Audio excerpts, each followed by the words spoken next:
Ah, Smart Water, now in a sleek can. This feels cool, literally. Perfect for social gatherings and on the go. Should I start wearing turtlenecks? One sip at a time, friend. Smart Water cans, for those with a taste for taste. Get yours today. Ryan Reynolds here from Mint Mobile. I don't know if you knew this, but anyone can get the same premium wireless for $15 a month plan that I've been enjoying. It's not just for celebrities. So do like I did and have one of your assistants switch you to Mint Mobile today. I'm told it's super easy to do at mintmobile.com/switch. Upfront payment of $45 for 3-month plan, equivalent to $15 per month required. Intro rate first 3 months only, then full price plan options available. Taxes and fees extra. See full terms at mintmobile.com.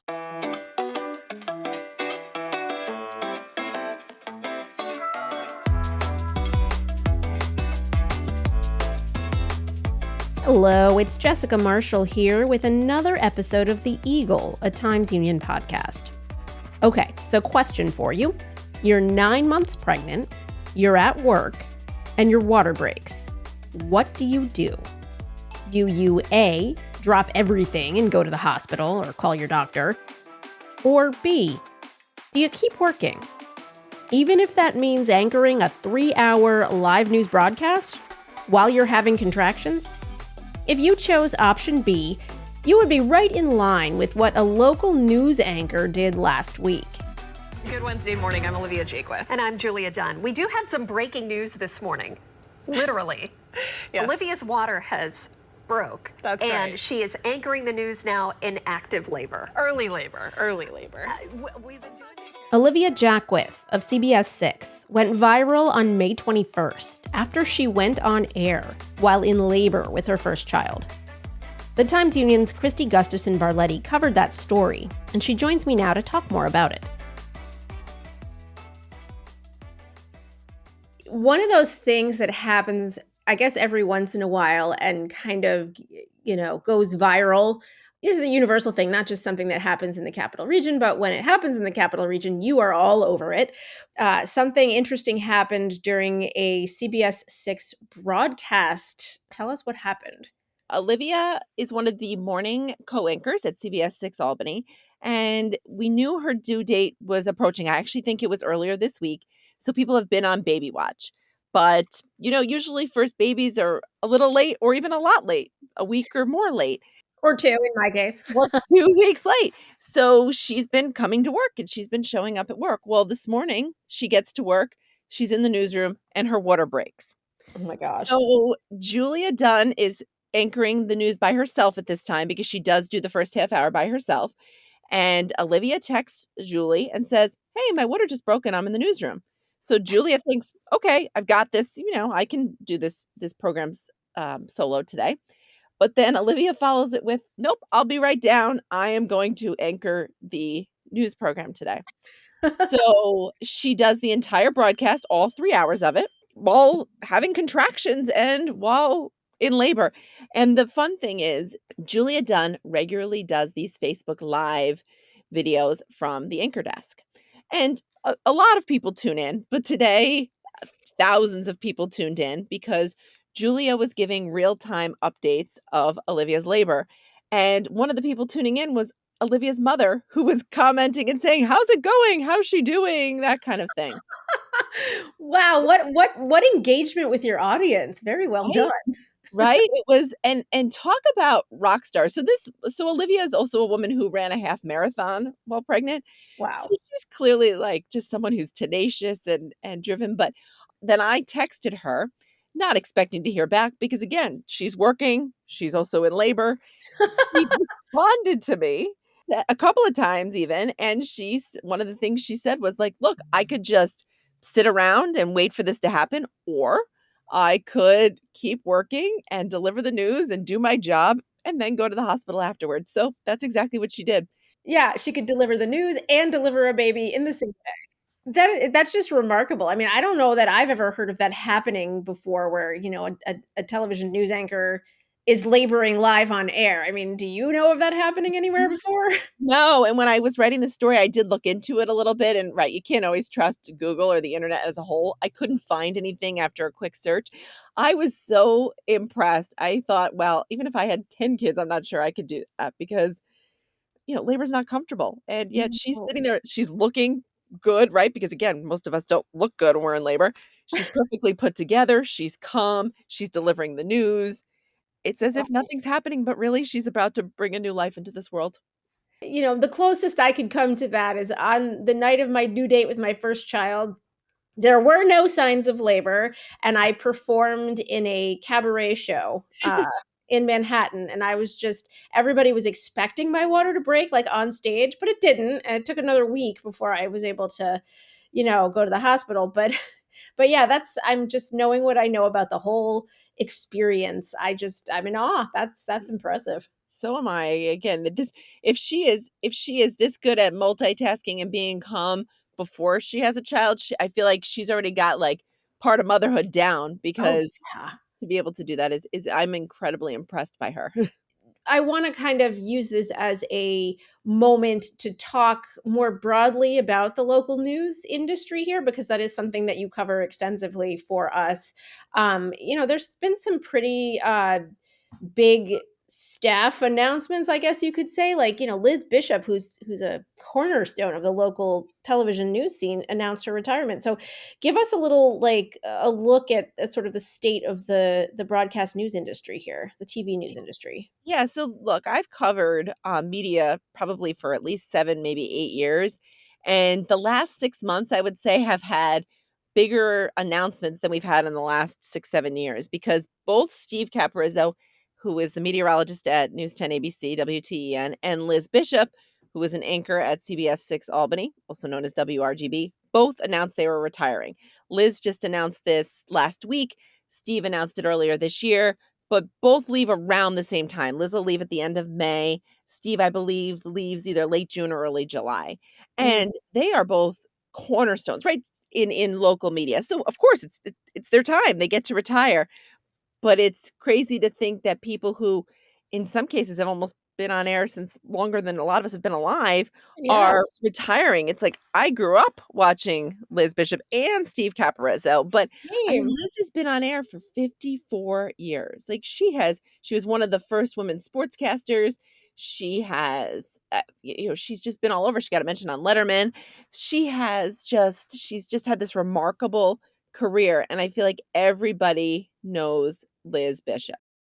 I'll tell you a little Liz Bishop story. So my first, I would say, early interaction with her was, I believe it was in 2006, and the Tri-City Valley Cats used to do this bobblehead contest, and they did it March Madness style. So they took local media people, radio, print, broadcast, all that kind of thing, and you put them together and you narrow it down with voting from the public.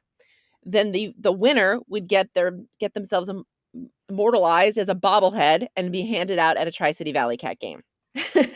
So, the numbers are going down. Obviously, I'm a pretty young print reporter at this point, and I don't expect to make it out of the first round. But who knows what happened? Somehow I made it to the final four. And it was me and Liz Bishop and Lydia Colbita and John Gray. Wow. Then it came down to John and Lydia and me and Liz. Well, obviously, I don't stand a chance against Liz because nobody stands a chance against Liz. Sure. It comes down to Liz and John. Liz wins. Almost within 24 hours of her winning, she called me at work, and all of us were playing for a charity. So the person who won not only got a bobblehead, but there was a donation made to a charity they were playing for. Mhm. And she called me to, graciously basically say, "Hey, good game." And I was like, yeah, thank you. But to also say she was going to make a donation to my charity. And I just thought that was really awesome because, again, this is a woman I had grown up watching. I don't even know how old I was at the time, maybe late 20s, early 30s. And it felt almost surreal that she just took the time for something that was a bobblehead contest, right? And a charity, but to say, "Hey, I'm going to take this a step further." And she wasn't doing it for any notoriety. Nobody knew she was making the donation except for me and the charity. Wow. But needless to say, one of the pictures we have on timesunion.com with her departure story is her holding that bobblehead. There's Liz with her bobblehead. There is no Kristi bobblehead, but there is a Liz bobblehead. Well, maybe someday, you're still in the running. If ever there was a contest like that again. Maybe when I retire. Yes, I would vote for you. But Thanks. that's a great story. I love that. If you had a crystal ball, knowing what you know about the trends in local media and what's happened in the last year, I mean, where do you see things going, in the next year or so? I mean, are there any major folks who are on the verge of retirement or major changes to the industry that you're kind of monitoring? No, look, sometimes when I post these departures, people say, "Oh, revolving door, there they go again." And Mhm. it's like, well, no, all of our jobs, right? People come and go, but I think because you have a public job, it then becomes more notable. That said, if you see when I write about them, I frequently say they've been there for 2 years. 2 years is a pretty standard contract length. So Mm. it's not that unusual when a lot of these younger reporters leave after 2 years. Also, Albany is where you live, where I live, and we've put down roots here, but for a lot of younger people, it's a stepping stone, which is great. It's a great stepping stone. But Mhm. it gets them on to bigger markets. A lot of, you're 25 years old, you maybe don't want to stay reporting in Albany, New York till you're 55, 65 years old. So Sure. I think it's a natural transition. Zion from Channel 10 announced last week that he's leaving as well, and it's been 2 years. Like I said, I'm expecting somebody else who's pretty much at the end of her 2-year contract to announce probably within the next week or two that she's leaving. And that's typical. So I always find it interesting when people say, "Oh, there they go. They're underpaid. They don't like the market." It's like they're paid what people at that, entry level are paid, and they're moving on because almost every time you see one of them go to a new market, it's a bigger market or they go on to a field outside of journalism. It's not that the industry is bleeding people. No, because frequently it was right, and it's not like this salacious reason behind it. And a lot of times when these people leave, uh, I think more often than not, they're replaced too. So it's not like even these companies are just trying to like cut down the staff and things like that. You will Yeah. frequently see, hey, here goes somebody. Oh, we just hired a new reporter. And and another big move I should mention too is Alyssa Caraprice. She was a morning meteorologist at CBS 6 Albany, where the baby Yes. was born. And she just recently came over to Channel 10.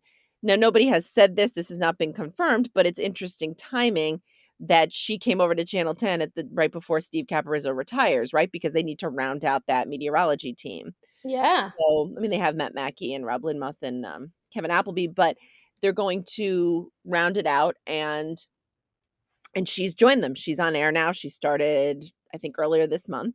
And that was another big move because it's very rare locally anymore that you see somebody move from one station to another within the market. John Gray did it years ago. Lydia Kolbita did it years ago. Sue Nigra, who's not even on air anymore, did it years ago. And Jerry Gretzinger did it. But it doesn't really happen anymore. With the way media works now is people, I think, really follow a person more than a product at a lot of times because the person is the product. They like the weather from Alyssa, or they like the news from John or whatever. So it's less about, I think in some cases, or even in print, right? Less about the product and more about the person. And I even think when we talk broadcast, Brian Cody and Kristi Cavada are a good example of this because they left Fly 92 in 2017 and came over to WGNA. And a lot of listeners who were never into country music followed them and became into country music because, again, it was about the person. And I do think in the age of social media where we can really show off our personalities and connect with whether it's readers, viewers, listeners, followers, people start to really connect with and engage with the person, and then therefore they'll stick with them and worry less about the entity that hosts the person.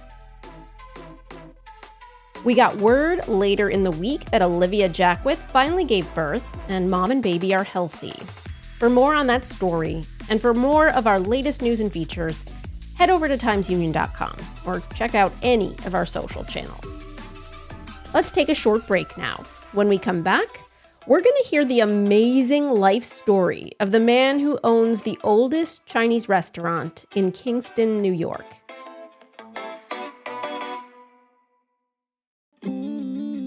Why is healthcare so expensive? What's happening with climate change?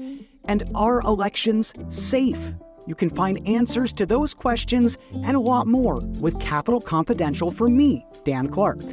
I give you the latest news and analysis from the state capitol and beyond. Sign up now at CapitolConfidential.com. That's Capital with an O, confidential.com.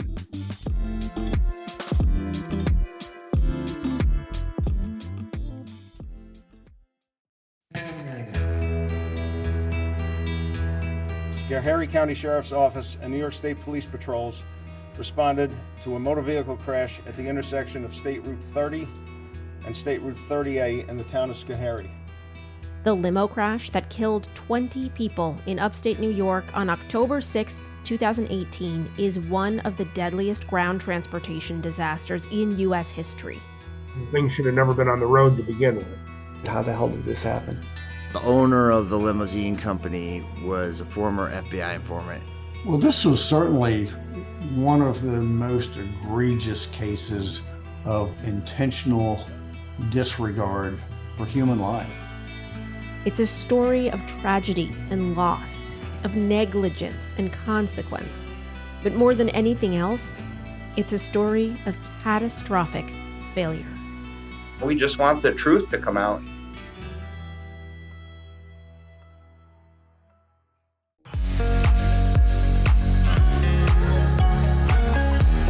If you're enjoying this podcast, take advantage of all the Times Union has to offer and support our efforts to bring you award-winning journalism by becoming a Times Union subscriber today.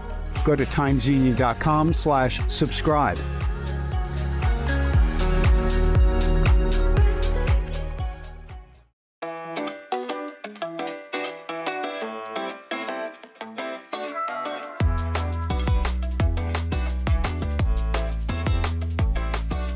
Welcome back. You're listening to The Eagle, a Times Union podcast. I'm Jessica Marshall.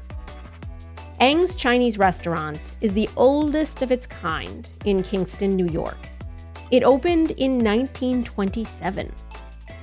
81-year-old Tom Sitt has run Eng's for nearly half a century, a lifetime in which he's become one of Kingston's most cherished community members. But Tom Sitt lived an entire lifetime before that. Times Union Hudson Valley reporter Maria Silva wrote about Tom Sitt's remarkable life this week, and she joins me now on The Eagle.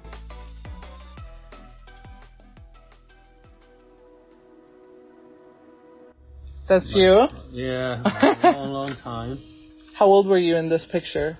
This is about 8 years old. 8 years old? This is 1948, 9. Okay, yeah, a few years later. Yeah. Tom Sitt, he was born in 1943 in Guangzhou in the south of China. His mother was a dentist, and he told me that his father was an engineer, although he did meet his father, although he lost him when he was only 3 years old. Apparently, his father died at sea after World War II.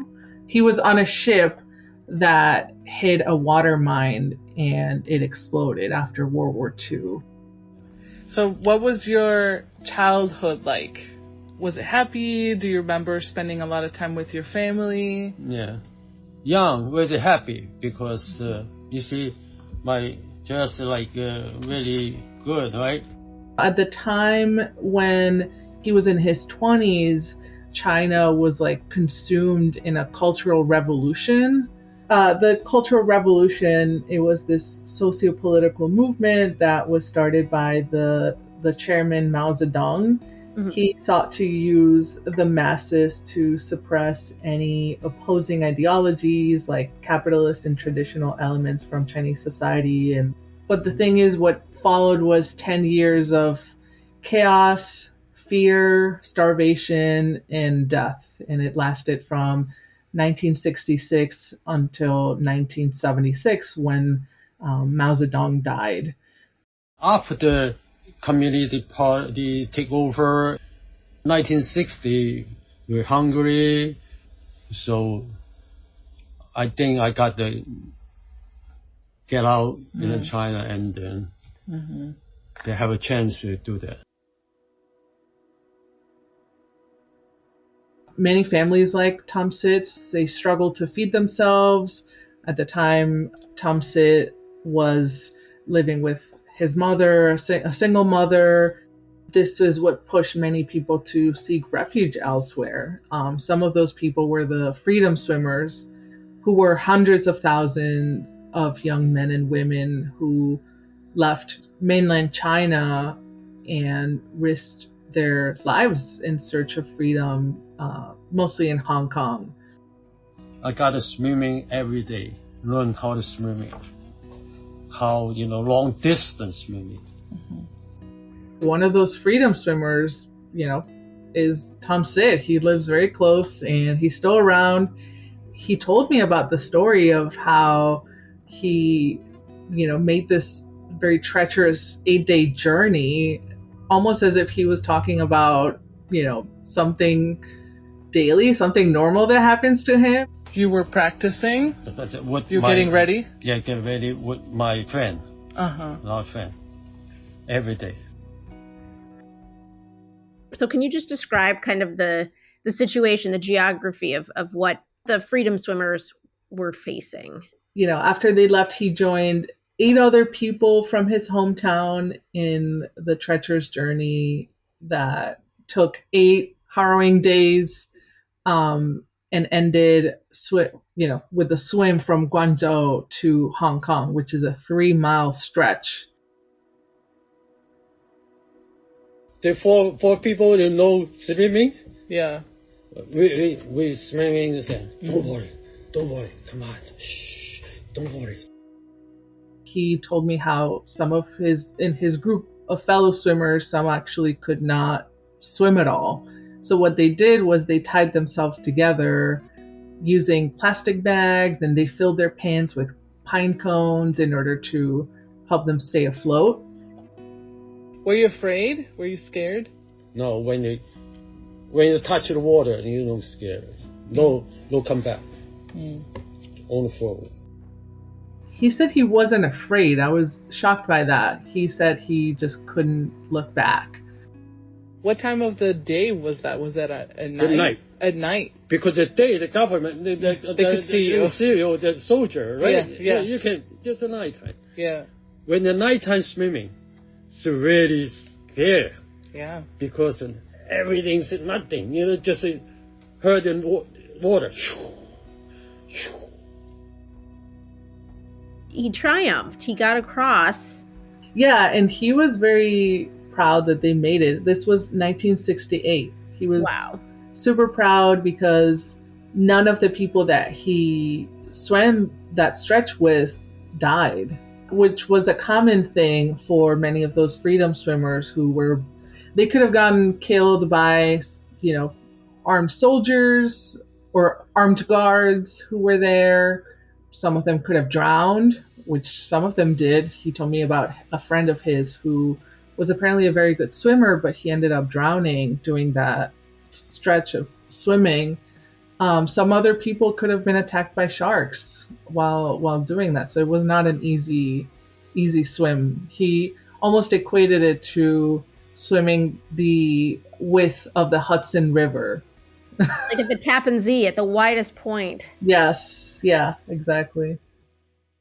That's incredible. So, I mean, right off the bat, he's 20, 30 something, and he does this and he makes it to safety in Hong Kong and then kind of embarks on a journey to America, right? What happens for him next? Yeah, so he actually lived in Hong Kong for several years. He found work in a plastics factory where temperatures apparently could get to really, really high temperatures, like over 100 degrees.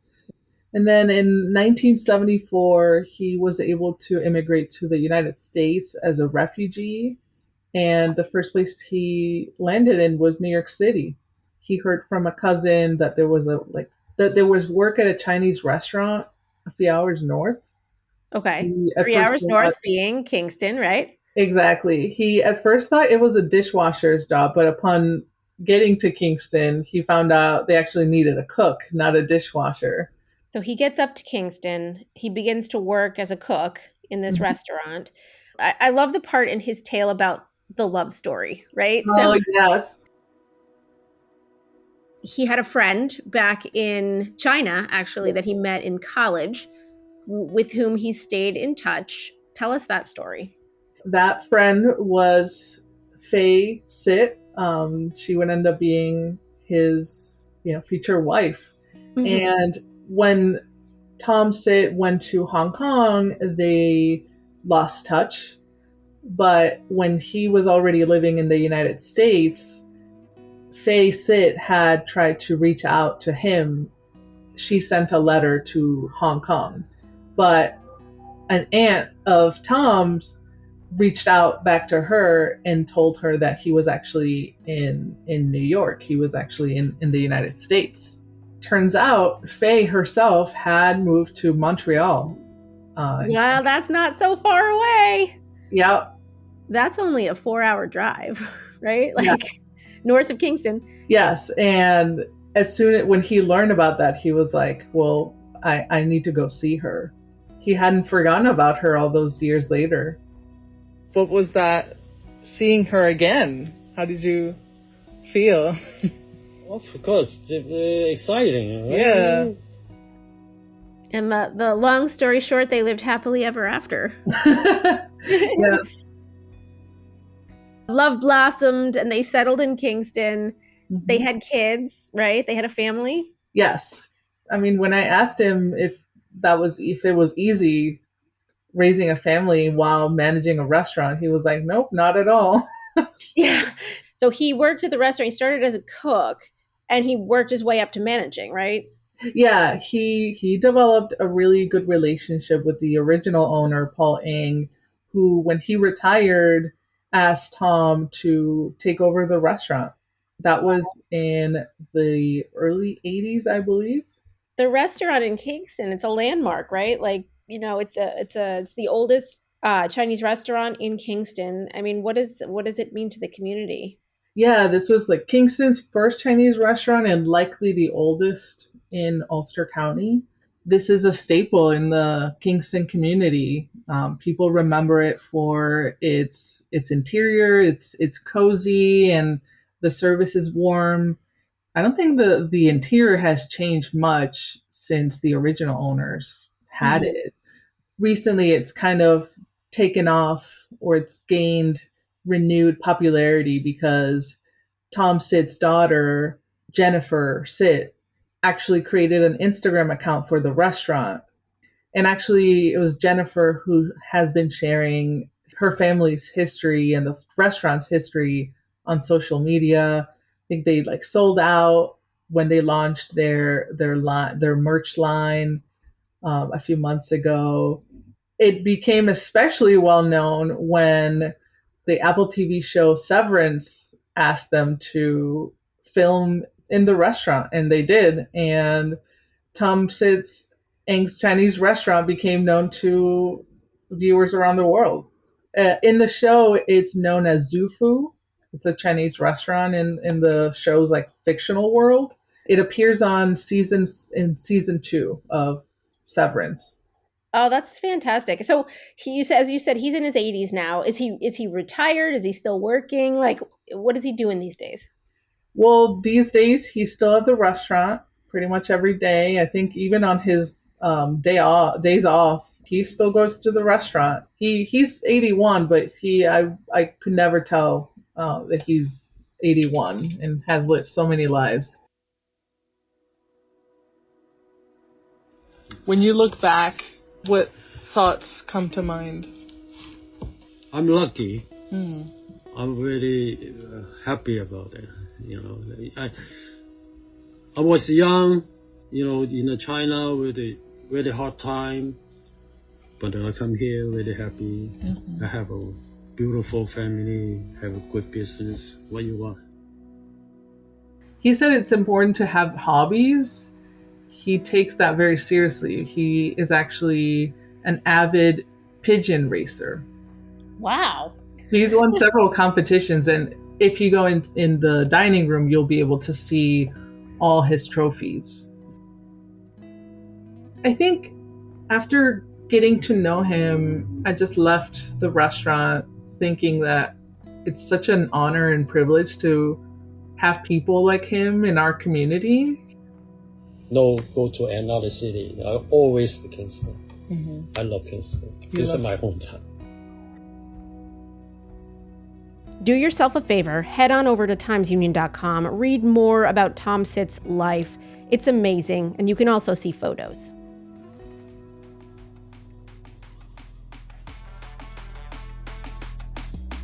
That is it for this week. We're going to take the next few weeks off of the Eagle. We're going to focus on some new podcast projects that we're working on. Very exciting stuff. We'll have more on that soon. But don't worry, we'll be back later in the summer here on the Eagle. The Eagle's a production of the Times-Union. It's produced and edited by myself, Jessica Marshall, with help from Erica Smith and from the Times-Union digital team. Our music is Flyin' by Top Floor. Special thanks to Kristi, Gustafson, Barlette, and Maria Silva for their contributions to this episode. Do you have questions or comments about anything that you heard on the Eagle or any of our Times-Union podcasts? Please, we want to hear from you. Email us at podcast@timesunion.com.